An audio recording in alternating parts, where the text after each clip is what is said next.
Hi, welcome to Let's Do Life. I'm Teresa. We're here today with our senior leader, Marcus, and Brittany. And today we're talking about how to do life unscripted.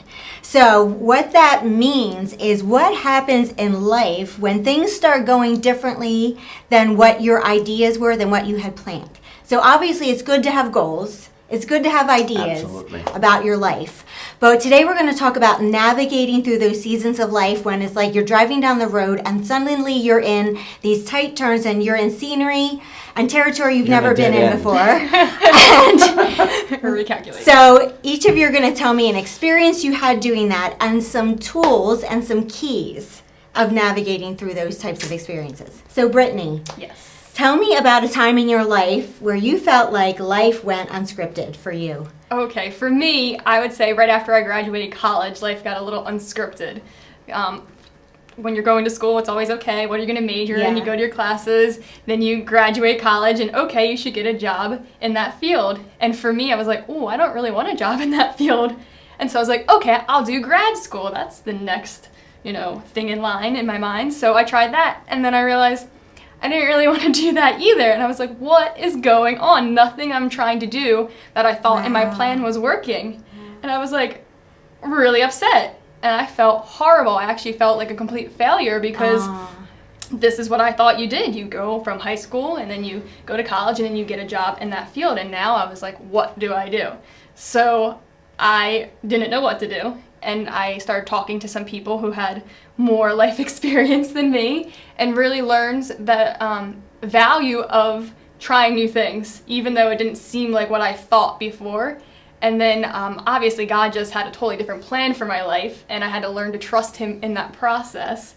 So for me, it was just really learning how to trust God, that His plans for me were better than my own plans for me. And then today, I work in the oil industry, and I work in their accounting department dealing with their software. Nothing that I went to school for, because I went to school for psychology. So really just learning how to be okay with trusting what people say around me and trusting that God's plan is ultimately better than anything I could have came up with. So are you enjoying where totally. You're at? Yes. Okay, so you're really loving and enjoying where you're at? Yes, it took a little bit. Like I said, at first I was not.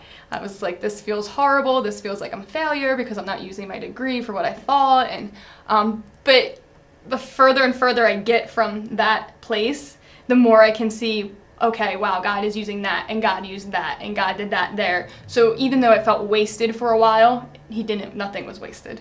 God used it all. So would it be a tool for you that you started seeing God did have a plan? Yes. Even as things went different, you kind of saw, okay, this is okay, this does feel all right? Yeah, the biggest tool for me would learning how to trust what others say more than what I feel and believe at that time, learning that it is going to be okay, learning that, the promises that are in the Bible, what God says, learning really the trust. When if it doesn't feel true, like I go through that on a daily, okay, this is how I feel, but I know that's not the truth, that I can't go off of my emotions, and I can't go off of what society says either, and that was a huge lie that I was believing. Society says this is success, and really going back to what does success to God look like. Wow, so how does your life feel successful now?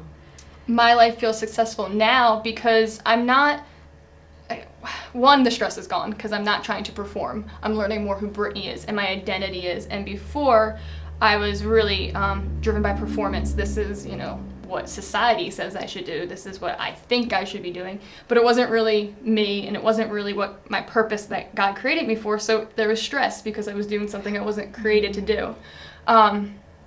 So just, learning it was a lot. And it's still an everyday thing for me to learn that who God says I am is really what I have to go back to every day. So falling back to what is my identity and really walking into that. What is my purpose today?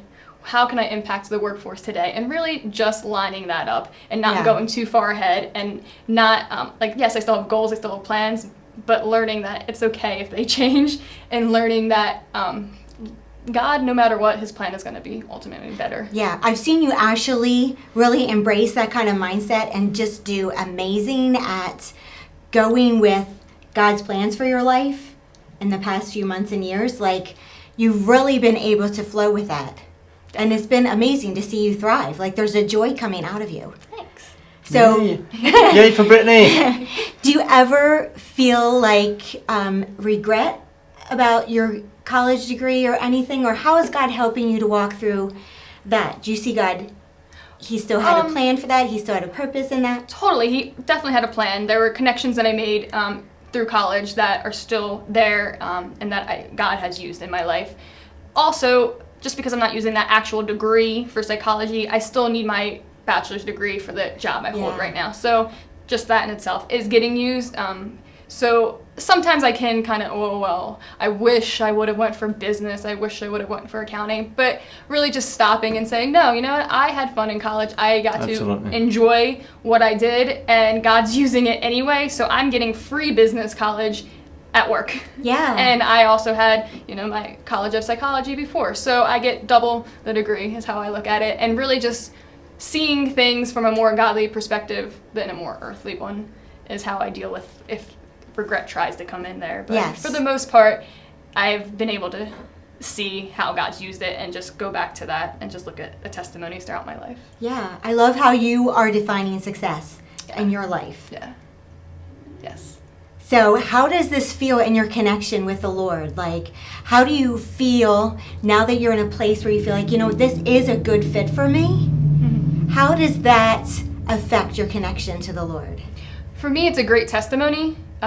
If I'm questioning anything in my life, like, do I trust God for this? Do I trust God for this? I look back at that experience of going from feeling that way to where I am now and seeing, like, God created the position I'm in now. That didn't exist when I first started at this job. And I actually talked to him after I was doing a couple of things and said, this would be a great job. Like, they should create that. And they did.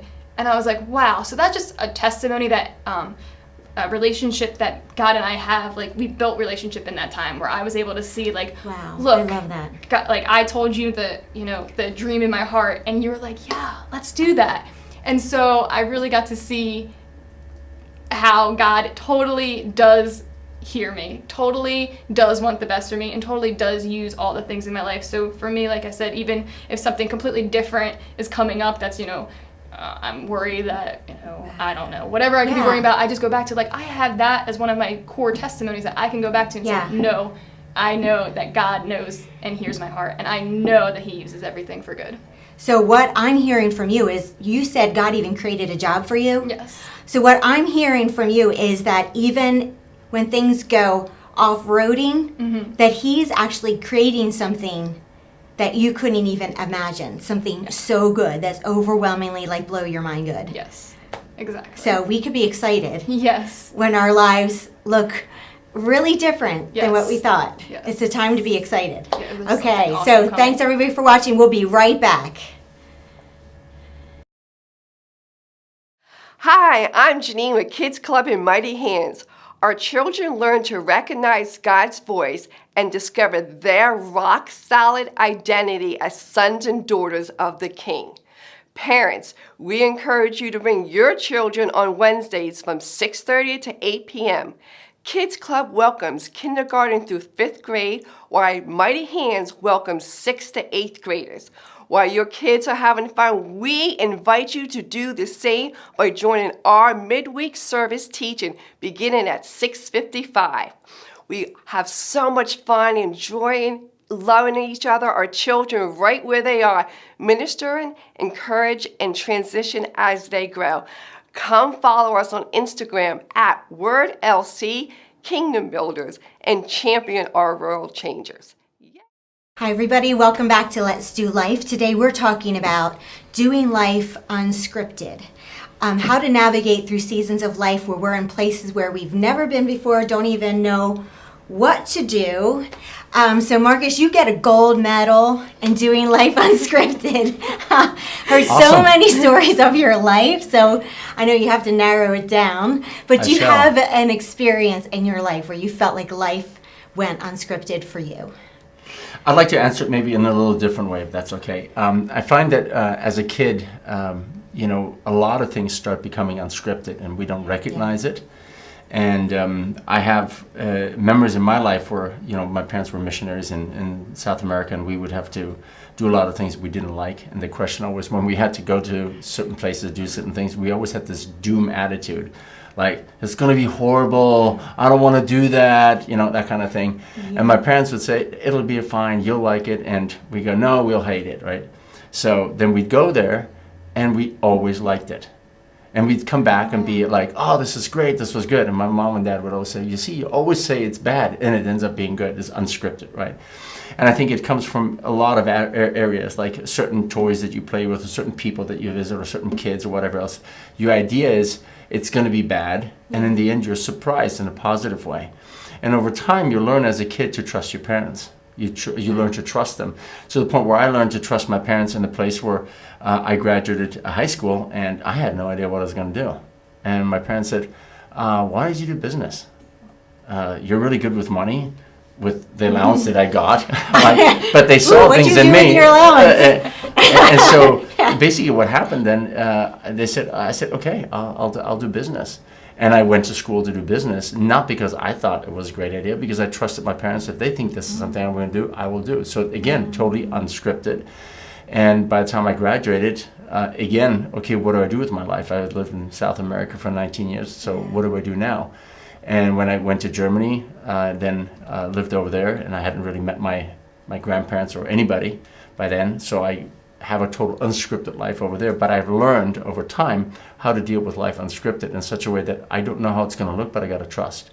And trusting God, like Brittany said so many times, is the most important thing. But I learned that as a kid, learning to trust my parents, learning to trust when they say something, it actually is what they say, and not always feeling that I have the answer.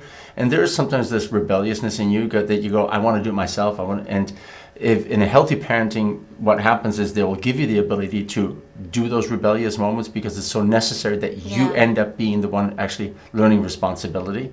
So responsibility, according to your age, is very important when kids grow up, because they'll learn to trust the unscripted moments in their life. And they go, well, if I plan it myself, sometimes it'll work, but if I listen to mom and dad, but most of the time, if I don't, I do my own thing, it's not going to work, right? So part of the process is trusting, and that in your relation with the Lord, because your parents actually are the ones that represent the Lord, that actually is very instrumental in your life. So when you grow up and you have unscripted life, and I think all of my life has been unscripted because I have no idea. I've traveled, by the time I was came to New Jersey, which was 20 years ago, I had moved 26 times. Wow. 26 times I'd moved. So my life was totally unscripted. What do we do now? But it was always okay, because I know, okay, God has it. And I think that's the foundation that I find is important, is when you do life unscripted, is basically you have plans, but God directs the steps. I've never been in any kind of position in my life where I felt like I had this all planned out and it just worked exactly the way I wanted. That never happened, ever. But it always was better. So to me, that's the point where you have to just trust God. And so maybe it's not better right in the instant, but over time, it was the best. So God works all things for good for those who love him. So if it's not good, it's not done yet. So the inscriptedness sometimes is for 5 or 10 years, 20 years. But it's unscripted because you hope this, especially with prophetic words. People give you prophetic words and they give you, say, this is what's going to happen. I got my prophetic word when I was 25 years old in the vineyard in Anaheim. This guy comes and it declares all this awesome stuff over me. I'm thinking, okay, this is going to be happening in the next 3 years. Little that I think I'm 50 and none of it happened. No, I'm turning 54 now this year, and like, okay, I suddenly start seeing things. And so that's unscripted too, because you think it's going to happen in a certain way and it doesn't. And you just can't give up hope. Yeah. If there's people watching right now in a season of their life where things feel really, and this is for both of you, if things are feeling really like unscripted, like in territory and places they really don't even know what to do and they feel scared, what are some of keys that you would like to give to people? I think number one is, how did you get there is the first. Where did you go off track? Because the thing is, if I'm on track with the Lord and with my community, they will help me. They're the guardrails. Community is the guardrails. So if I'm on track in my unscriptedness, then I have to ask myself, am I off-roading? That means, am I doing my own thing? Yeah. Okay, so that's the primary thing. The second is, there's a picture on the internet that, and I've used a couple times for my sermon, where somebody is still paving the road in front of you, right? So there's pavement here, and there is no pavement, just the next step. And there's a bunch of nothing in front of you, just landscape.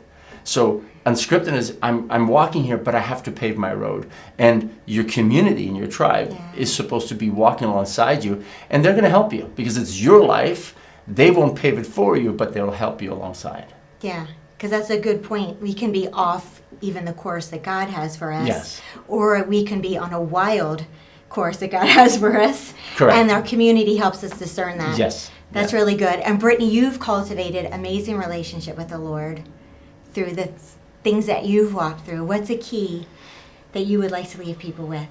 My key kind of goes with Marcus's, where you have to have someone who you can talk to and that you're going to trust and listen to when they speak. Okay, you are on the right path. Yes, it looks different than you expected. It looks scary. Keep going. Or, hey, you're totally off track. You might want to come back over here. And really just say, you know what, I trust them. This doesn't feel right. It doesn't look right. But, okay, this is what they're saying. So really finding that someone who you can go to and say what is going on, and really trusting them more than you trust your own feelings or what you see. Yeah. And that's big, that you find people in your life that you trust more than you trust yourself. Yeah. If you don't have people that you trust more than you trust yourself, you're always, there is going to be that time where deception hits you, and then you are going to be off the road. And that's why community is so important, is to have people that you trust more than you trust yourself. Because deception says you think you're right. And that's most of the people that have this line. They leave the people that they trusted for so long in their community, in the unscriptedness, and at one point they go, no, I think I'm right. And then they cut the relationship. And little do they know is there's because they're deceived. Yeah. And they will never see that until they go around the mountain sometime again. Yeah, and I think it really starts with using that tool in small things. Like, I live that on a daily basis. Like, even with you a lot, I run things by you. I have ideas. I feel like I want to do this or do that. And I'll use you and the other leaders to help me understand if this is really a direction for me, if now's the time. That's the paving. Sometimes it's timing. That's the paving of the and I road. do that on a regular basis. I don't wait for like the big crisis or there's a lot of talk, a lot of communication going on. Daily talking. The thing is, unscripted means nobody really has an idea how it's going to work. And the point is, you better be talking a lot. Because if you're not talking a lot, then you have a lot of pride in you because you feel like you're want to do it yourself. And that does not work. I've tried this too. It doesn't work. And the beautiful part of community is that you talk a lot. You have a lot of conversation, a lot of process. And the best thing I can do is, when I'm planning my course, is to talk to people around me. What do you think? What do you think? What do you think? It's not an insecurity. It's actually a joy to live my life with others who cheer me on or who say, I don't think so. And most of the time, we don't want to ask questions because if we ask questions, we may get opposition and we don't want it. So unscriptedness right there is like, and that tells you your hard attitude. If you say, I don't want to ask the question, you have a huge problem. And it's not the people around you, it's you who has the problem. It's so true. So, Definitely. yeah. So true. Well, thank you so much for watching Let's Do Life. And we bless you in your seasons of unscriptedness to find the people who will help you navigate through your season.